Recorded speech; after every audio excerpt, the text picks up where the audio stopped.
apresentação, nós gostaríamos de convidar agora o Luiz Gustavo de Almeida Nunes, da usina Alta Mogiana. Luiz Gustavo é engenheiro agrônomo, formado na FAFRAM, Faculdade de Agronomia Dr. Francisco Maeda de Ituverava, tem 2 MBAs, um na FIA e outro na Fundação Getúlio Vargas, sendo um deles na área de gestão de pessoas. O Luiz Gustavo está há 14 anos na usina Alta Mogiana, usina esta que celebrou ano passado 40 anos de setor, fundada em 1983, na cidade de São Joaquim da Barra, e tem obtido grandes evoluções na sua área agrícola e industrial e também um cuidado muito grande com as pessoas. O Luiz Gustavo, a gente tem a oportunidade de desenvolver alguns trabalhos colaborativos e a gente percebe as pessoas da organização Alta Mogiana sempre no centro de todas as decisões e todas as estratégias organizacionais. E de antemão aqui agradeço ao Luiz Augusto, o Guto, por estar aqui conosco, pela parceria longeva com a STAB e por também ter esse espaço aqui cedido para que o Luiz estivesse aqui conosco. O nosso carinho e o nosso reconhecimento aí a você e toda a liderança da Alta Mogiana. Luiz, a palavra é sua. Espero que alguns anos à frente a professora Márcia venha aqui apresentar a cana-BT com a proteína, cristal proteico para esfenóforos. Enquanto não tem, com os resultados da análise tecnológica da matéria-prima, com BT, com cristal proteico para esfenóforos, o Luiz está aí e a gente sabe que as pesquisas estão acontecendo e que em breve seja lançado. Enquanto não acontece, nós temos que partir para o que tem na nossa mão, em termos de ferramentas biológicas, químicos sintéticos, controle físico, varietal, enfim. Aqui a gente quer contar com o seu depoimento e a sua visão dentro das estratégias para o controle e convivência com os fenóforos leves que você tem tido na sua experiência junto à Alta Mogiana. Obrigado novamente por ter aceitado, um prazerzaço ter você aqui conosco. Rossato, bom dia a todos, obrigado pelas palavras. Primeiramente, é uma honra muito grande poder participar de um evento dessa magnitude e com palestras brilhantes, né? Nós não vamos ensinar ninguém aqui, né? A ideia é compartilhar um pouco da nossa história, o que nós estamos fazendo, o que nós estamos acreditando que dá certo. Então, até o tema, eu pedi para destacar, pedi para a professora Rafaela fazer alguns ajustes e chamar atenção bastante nesse ponto aqui, né? A convivência. Então, nós vamos mostrar algumas coisas que a gente acredita que minimiza o impacto, porque, infelizmente, controle para essa praga nós não temos ainda nada que é eficaz. A gente tem uma somatória que lá na conclusão a gente vai tentar explanar um pouco mais, né? Então, o título é as principais estratégias, né? O que nós estamos fazendo para buscar um pouco de controle e conviver com essa praga que, desde 2014, na nossa região, ela vem causando bastante surpresas para nós, né? Falando um pouquinho do nosso grupo, a Alta Mogiana, ela não é uma usina única, ela faz parte de um grupo. O nosso grupo ele chama Grupo Lincoln Junqueira e nós temos uma gestão independente pela distância física mesmo. Então, nós temos outras 4 unidades, denominada Unidade Alto Alegre, que tem o seu grau hierárquico lá e elas atuam em conjunto. Então, somente pela distância física, mas a nossa gestão é em grupo mesmo, né? Os mesmos donos. Trazendo um pouco para a realidade alta mogiana, nós estamos presentes em 13 municípios nessa macro-região e a usina é sediada em São Joaquim da Barra. Então, hoje nós temos de escritório, basicamente, 60 mil hectares, que está dentro desses 13 municípios. A área de fornecimento nossa, ela já foi um pouco maior que 20 mil hectares, regrediu a 13 e está voltando aos poucos. E está voltando com qualidade que está mantendo um patamar de produtividades bem alta.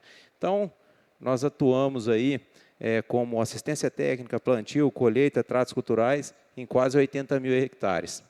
Para essa safra, a estimativa ela era de 6.800, agora nós estamos com algo em torno de 7 milhões de toneladas para serem processadas até o final da safra.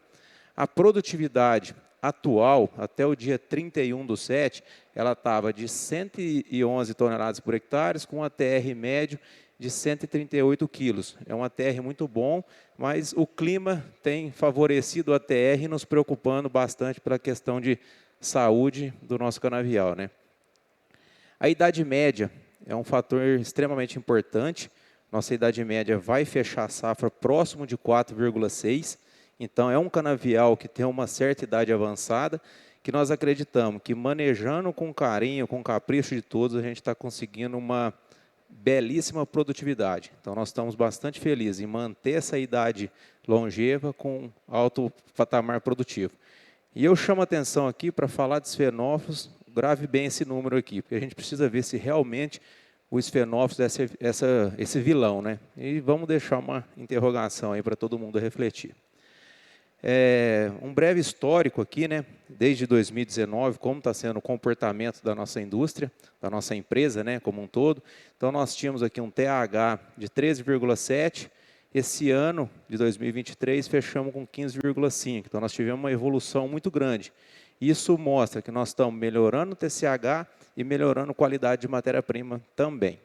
Esse retrato aqui, ele é o retrato do dia de ontem, onde nós atualizamos. A produtividade nossa, por condição climática, caiu um pouquinho do último mês, então está com 110 hoje e o ATR melhorou um pouco. Então, estamos ainda com um patamar de tonelada de açúcar por hectare na casa de 15 toneladas. Isso para nós é motivo também de bastante orgulho. Dando sequência aqui, entrando basicamente no tema, quais são os principais desafios que o setor enfrenta visando o controle da praga em si, né? A metodologia de avaliação, o Rossato está até nos ajudando a conhecer e a estudar um pouco mais isso aí. Eu, particularmente, sou um crítico ferrenho, porque a gente faz uma conta em cima de stand, né? A gente não está olhando a praga em si para tomar uma decisão de manejo. Então, isso, às vezes, a gente não consegue correlacionar. Então, é um destaque. Eu acho que a pesquisa precisa trazer mais inovações e novas formas da gente fazer isso acontecer no campo, né? O controle efetivo da praga, seja ele via vinhaça, via corte de soqueira, fazer ou não fazer, quando nos melhores cenários a gente tem de 50% a 60% de controle, quando a gente olha para controle de planta daninha, em alguns casos a gente chega a ter 99% de controle, então o manejo de esfenófilos precisa melhorar muito, né? E o principal de tudo que é a construção de equipe. Hoje nós não temos uma qualidade tão boa de peça de reposição, então nós estamos buscando valorizar as nossas equipes de levantamento, a equipe que toma a decisão e que fazem a operação. Então isso tem sido um dificultômetro aí, né? A gente precisa atuar bastante em reposição, treinamento e capacitação de todo mundo que está envolvido.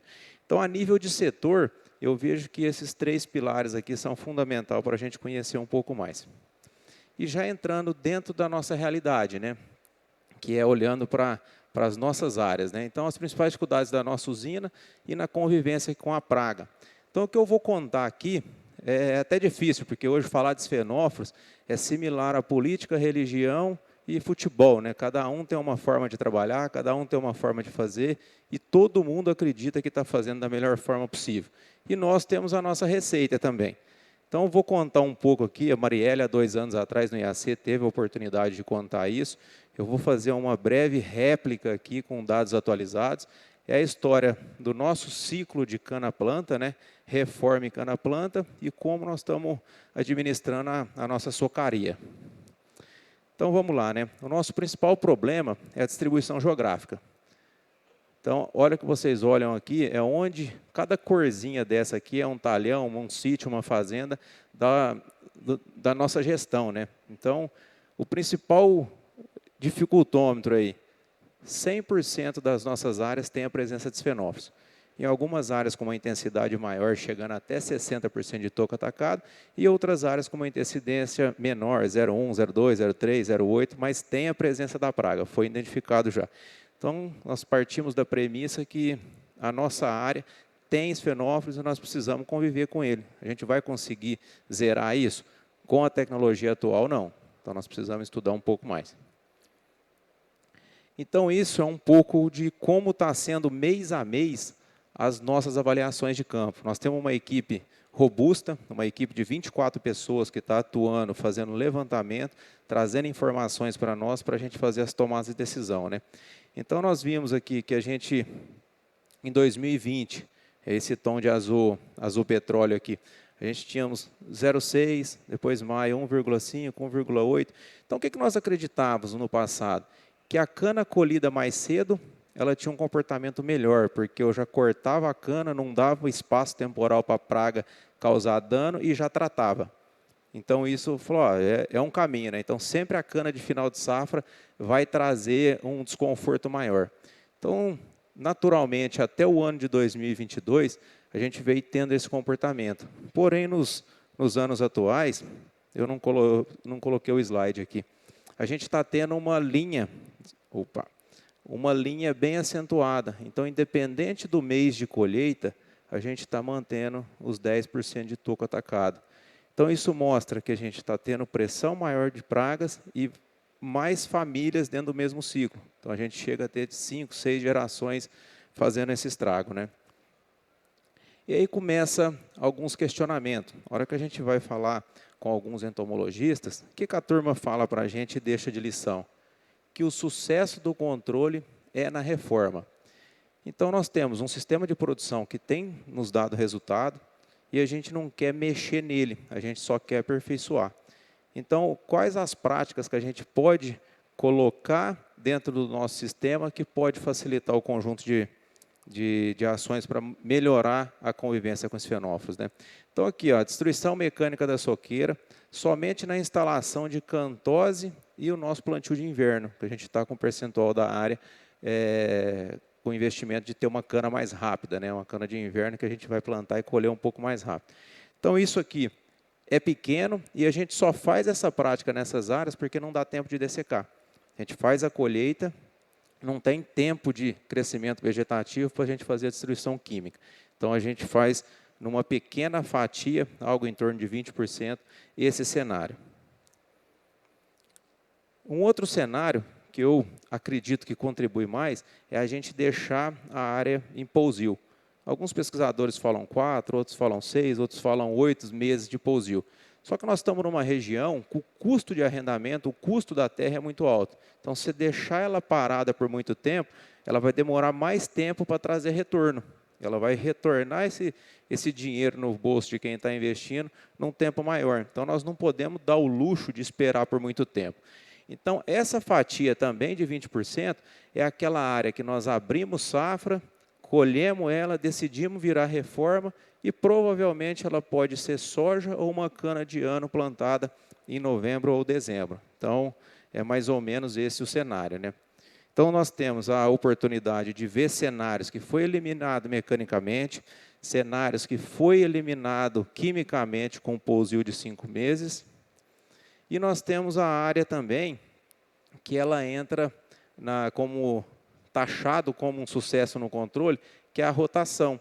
A nossa principal rotação de cultura hoje é a soja e uma pequena área a gente está trabalhando com braquiárias rusesienses, né? O nosso sonho de consumo lá e a nossa busca é que sempre a cultura da soja ela esteja no mínimo em 60% das nossas áreas.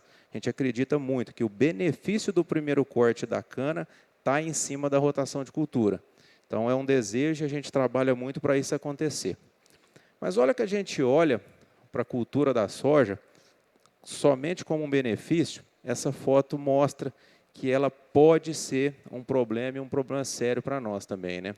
Porque ela está numa estratégia também de sucesso do controle, mas essa foto aqui é uma foto nossa e acaba sendo comum, né? Para quem anda no meio da lavoura, começa a enxergar adulto de esfenófilos dentro de uma lavoura de soja. Aí nós vamos consultar os entomologistas também. O que nós estamos usando de insumo para fazer o controle das pragas de soja é o suficiente para a gente atribuir algum grau de manejo, algum grau de erradicação desta praga na soja? E a resposta é negativa. Nós trabalhamos com doses muito baixas, por conta até de registro dos insumos para manejar a soja. Então, a gente basicamente não está trazendo resposta nenhuma. E, diante disso, nós fomos estudar um pouco também. Nós fizemos esse trabalho em parceria com o Rossato, junto com a Faculdade de Ituverava, a Fafran, e aqui era uma área de meiose.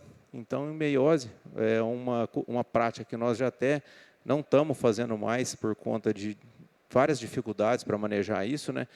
Eu gosto até de ressaltar que a meiose em usina, ela dá certo no PowerPoint. Quando a gente está lá no campo, ela nunca dá taxa de desdobra, ou ela sempre sobra muita cana. E quando ela está tudo certo, a gente tem um pulverizador que mata ela, né? Então, é muito difícil, a gente optou por não manejar, e a principal estratégia nossa hoje é trabalhar com cantose. Então, a gente escolhe pontos estratégicos dentro da lavoura para a gente fazer essa multiplicação e tratar essa cana como muda. Então, isso era uma meiose, estava fácil de avaliar. Nós distribuímos várias iscas no meio desses dois vãos, né? E um vão nós tratamos cana, pousio de 6 meses e plantamos cana novamente. O outro, cana, ciclo de soja e cana novamente. E avaliamos semanalmente essas iscas e fomos ver o comportamento do que elas estavam capturando no campo. Então, o que nos mostrou aqui? Que nos primeiros dias teve uma presença bem similar, né, de média de adulto por isca, porém, após o primeiro mês, a gente viu um número muito alto de captura de adulto no decorrer do ciclo. O que isso tem mostrado para nós? Que o microclima que tem no ciclo da soja está favorecendo a permanência de adulto. Então, nós estamos vendo que a soja, como opção de rotação de cultura, é importantíssima para a produtividade do canavial, mas ela não contribui com a redução da população de praga, principalmente a pragas fenófilos. Então, isso aí já foi um cenário para nós que a gente precisa, às vezes, buscar a estratégia da soja para mitigar o problema praga. O que nos Deus de Norte a gente está tentando achar? Alguma saída de produto biológico que a gente consiga usar esse microclima que a soja está favorecendo a praga para a gente usar alguma coisa, alguma bovéria, algum metarrísio ou algum outro novo fungo aí que possa ser estudado para a gente colocar como um aliado para nós aqui, né? Então, ficou bem claro que a soja não ajuda no manejo.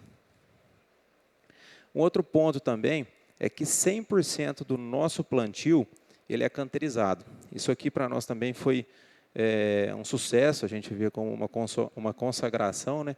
Porque o que a gente às vezes tinha de primeiro impacto era plantador, então você perdia performance. Hoje você canteriza, às vezes você quebra o fuzil do canterizador, é fácil de arrumar e você consegue mapear a zona de pedra ou algum obstáculo.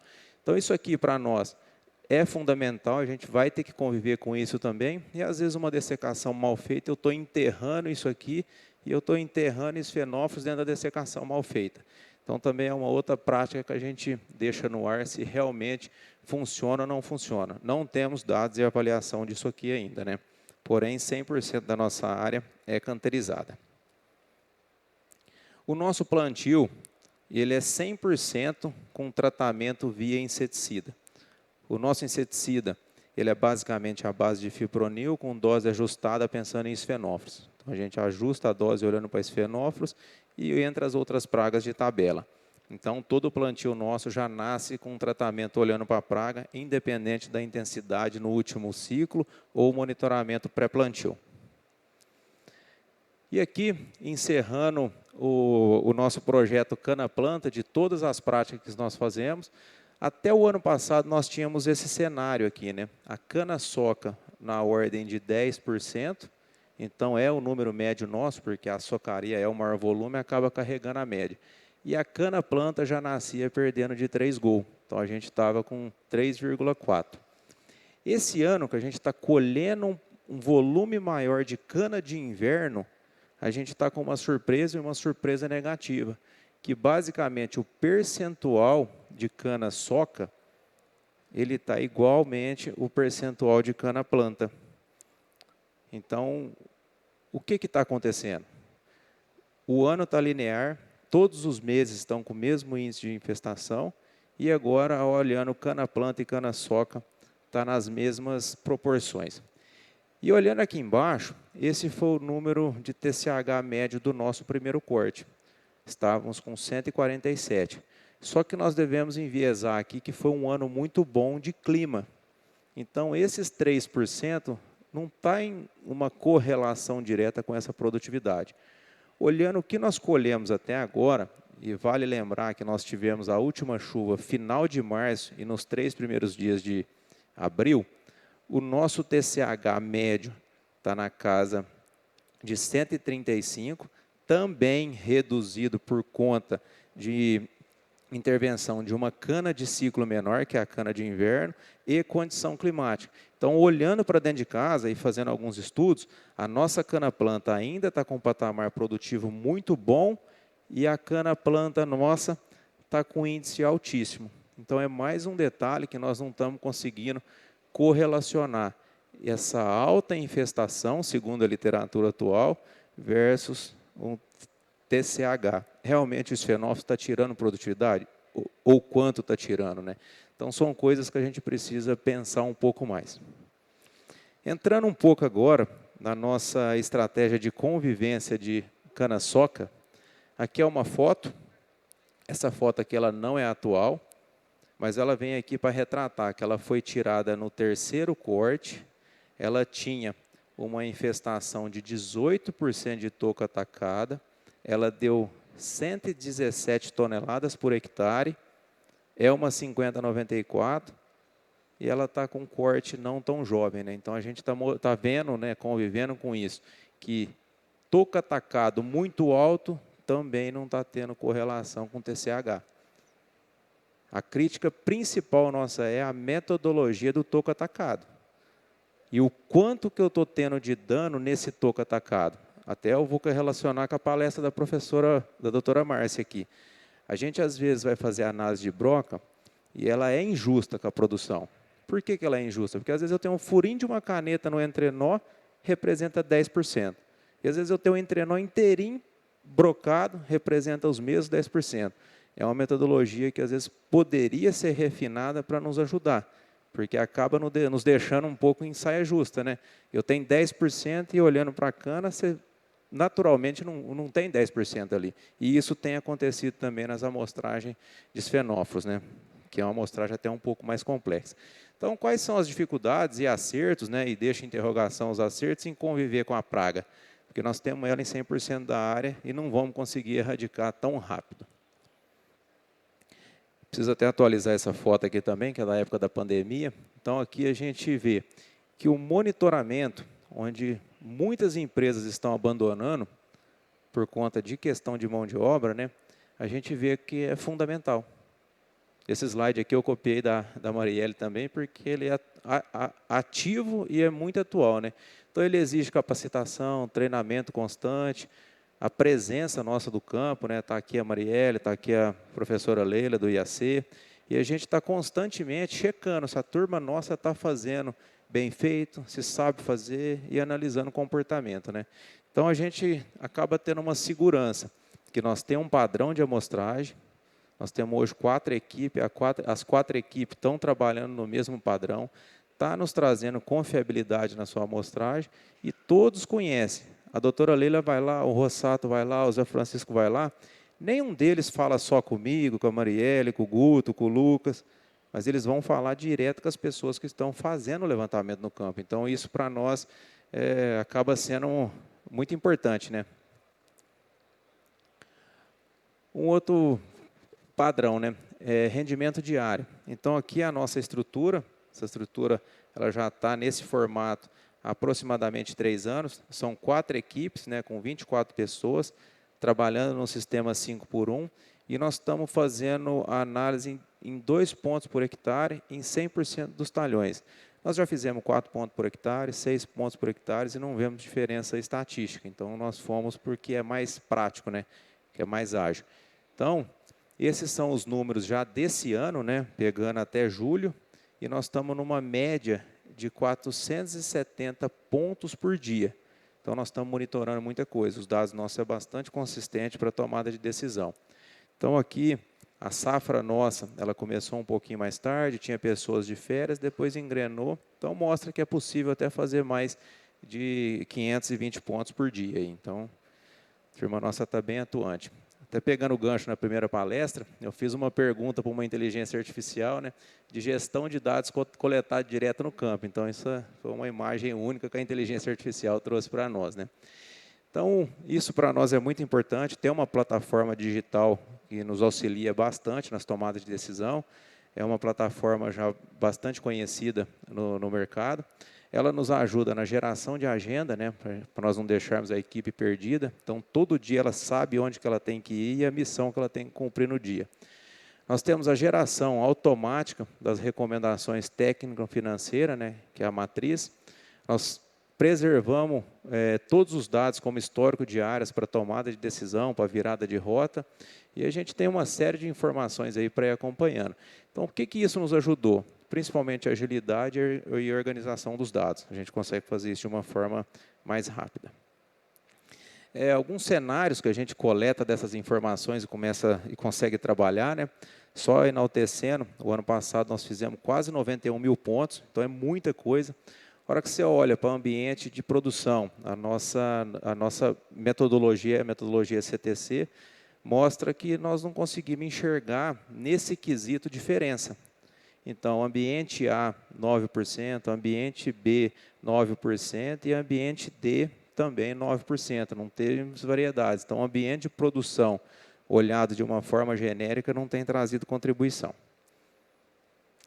Olhando já por região, isso aqui já nos mostrou alguns cenários, né?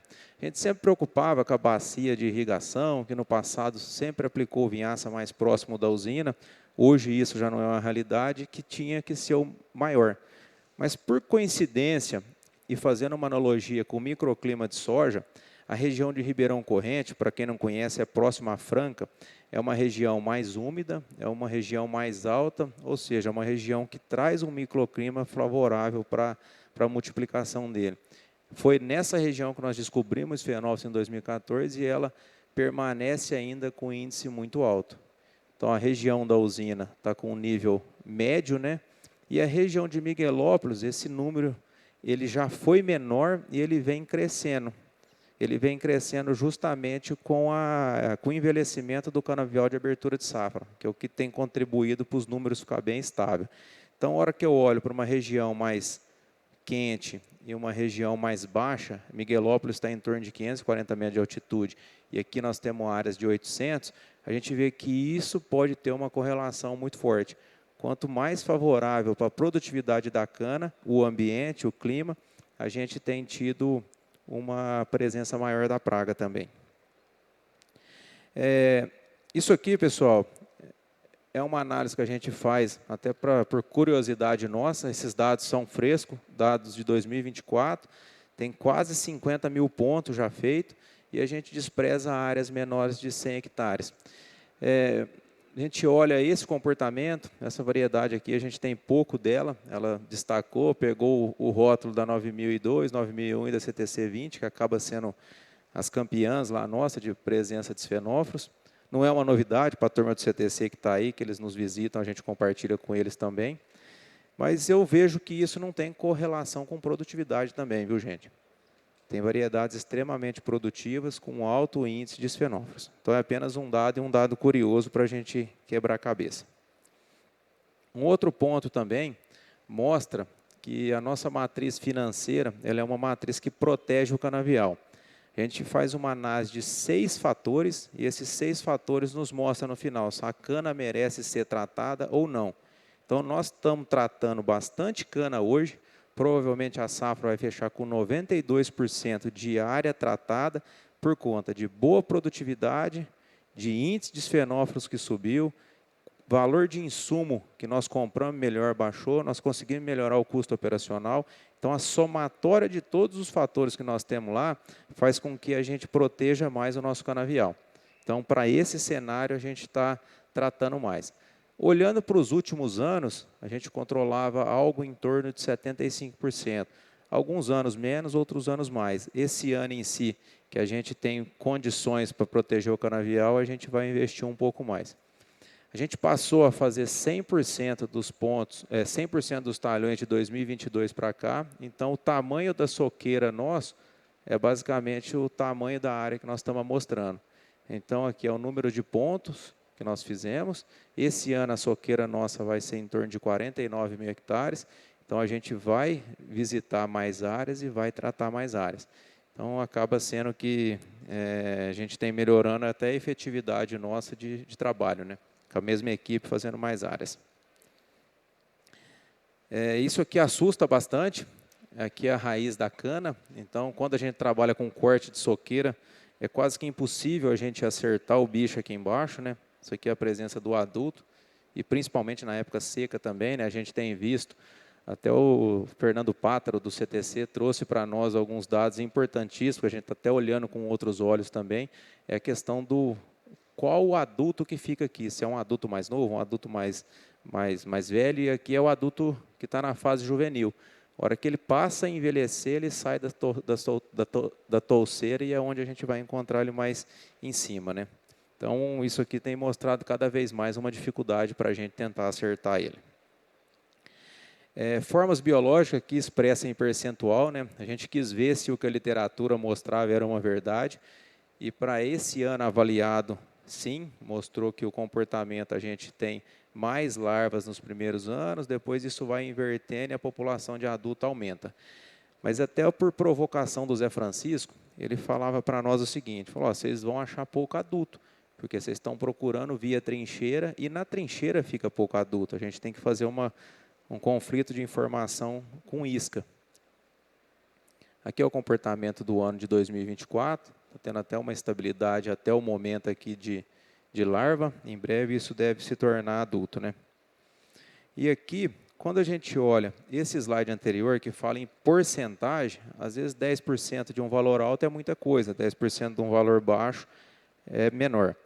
Aqui nós trouxemos o gráfico, né, ficou o mesmo desenho da curva, porém aqui a gente colocou por forma biológica achada numa touceira. Então, olha lá, no mês de julho aqui a gente estava achando em torno de 0,35 forma biológica por touceira. E aqui no gráfico anterior, a gente estava falando em torno aqui de 70%. Então, 70% no nosso cenário representa esse volume de forma biológica. Só um dado ilustrativo também.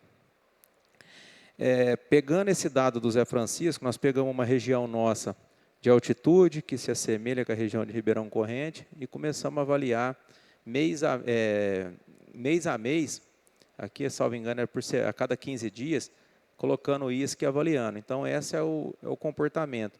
Trouxe muita similaridade com o que a literatura nos mostra, e quanto mais tarde no ano, a gente começa a ter uma presença de adulto maior.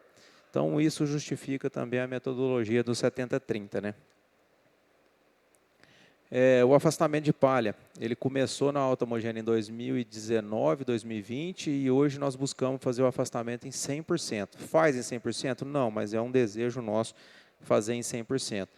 Já é fato que isso contribui para o controle de cigarrinha, ele contribui demais para a brotação e uniformidade dos perfilhos, e hoje para todas as atividades que é feita de forma localizada, tem contribuído bastante, principalmente para a vinhaça também, que não fica a umidade retida na palha que está aqui. Questão de herbicida, chega mais fácil também, então tem até uma entrega melhor. Só que a gente está aperfeiçoando dia após dia, né? A hora a gente faz com 3 linhas, com 4 linhas, até para a gente melhorar a capacidade operacional nossa também e trabalhar gestão de custo. O controle via corte de soqueira é a opção que nós estamos fazendo no momento, é o que nós acreditamos que ainda tem de melhor no mercado. Volume de cauda, 300 litros por hectare. Nós terminamos recentemente um trabalho que não sei se vai ser publicado pela doutora Leila e o Moderno, onde mostra que variação de 100 a 300 litros por hectare não tem diferença nenhuma no controle. Apenas quanto mais volume de cauda por hectare, você corrige mais falha operacional, né? Então, aqui a gente está colocando inseticida, estamos trabalhando com bioestimulante. Quando tem entrada na matriz de controle de nematóide, é colocado nematicida também, o que a gente acha que está contribuindo bastante para a estabilidade do canavial. Existem novas estratégias. A gente olha para a vinhaça mudou completamente a produção, a produtividade do setor. Hoje a Alta Mogiana faz vinhaça em 100% do nosso canavial. A gente faz muito bem feito, faz com capricho, mas nós não temos segurança ainda que é a melhor prática e nós não estamos convencidos que colocar inseticida na vinhaça vai trazer o melhor resultado. Diante disso, nós fizemos um trabalho lá, um trabalho muito bem conduzido, levamos toda a equipe de gestão da empresa para o campo, para a tomada de decisão, e aqui mostrou que não teve diferença em produtividade, só que teve uma diferença muito grande no controle da praga. Refletiu bastante o que a doutora Leila falava. A gente mantém produtividade, mas reduziu em 50% o controle da praga. Como que vai ficar isso para os anos seguintes, né? Então, nós ficamos assustados. E eu, lá na usina, sou responsável pelo controle de planta daninha também. E a hora que a gente olha a história de planta daninha, principalmente olhando os fatores físico-químicos dos herbicidas, que não se difere a análise para os inseticidas, por que no herbicida a gente precisa ter uma água de qualidade, uma água com baixo teor de matéria orgânica, e na vinhaça a gente pode negligenciar isso aí, né? Então, são coisas que ainda nós não estamos convencidos, respeitamos quem faz, e pode ser que no futuro vamos até fazer. Mas, nesse momento, a gente vê isso aqui como uma inovação, estamos com vários protocolos no campo, estamos fazendo áreas testes pequenas, porque fica barato colocar um inseticida aqui, mas traz resultado. Então, é uma questão que a gente quer aprofundar um pouco mais ainda, né? E aqui, pessoal, finalizando, dentro do tempo ali, eu coloquei alguns cenários aí que é opinião minha, da equipe, de como conviver com a praga via sistema de produção. Nós temos que olhar para a produção inteira de cana e não colocar todas as fichas no inseticida, seja no corte-soqueiro ou seja na vinhaça como um carro-chefe. Então, nós temos que olhar para a variedade. A variedade tem que ter entrega de DCH, tem que estar dentro do seu ambiente, tem que ter qualidade de matéria-prima, mas ela tem que ter alto perfilhamento, porque a metodologia de touca atacada, ela precisa ser melhorada ainda. Porque se ela tem muito perfil, eu vou diluir o problema. Se tem pouco perfil, eu vou aumentar o problema. Nós temos que trabalhar insistentemente também em manter stand na nossa soqueira. Eu vejo que o salvamento, hoje, via irrigação, tem trazido bastante isso para nós, nos dando até conforto nos nossos números, pensando em esfenóforos. O controle via inseticida é fundamental, ele é um parceiro, mas ele não é o galo cinza. Buscar vigor de planta, hoje nós temos uma série de bons estimulantes, bioestimulantes no mercado, e pode usar corte de soqueira como um veículo também, não precisa gastar novas operações. Manejar nematóide, e olhando para a fase final, né, o controle de tráfego. Não adianta eu fazer nada disso se eu pisar na minha soqueira. Então, eu vou ter redução drástica de perfil. Então, o controle de tráfego na colheita e atividades pós-colheita. Então, esse é um breve resumo do que nós acreditamos lá, que a gente pode conviver com a praga fazendo isso bem feito. Então, Rossato, obrigado pelo convite mais uma vez. Esse é o depoimento que a gente pode contribuir. E obrigado a todos aí pela atenção.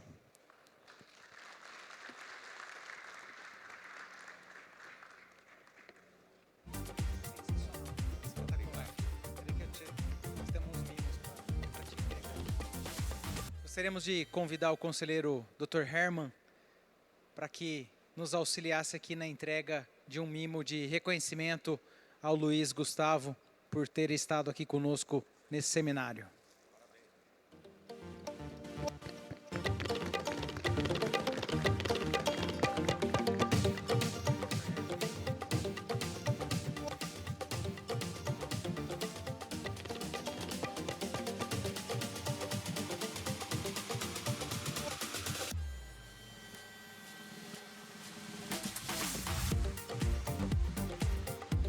Luiz, muito obrigado. TCH de 111.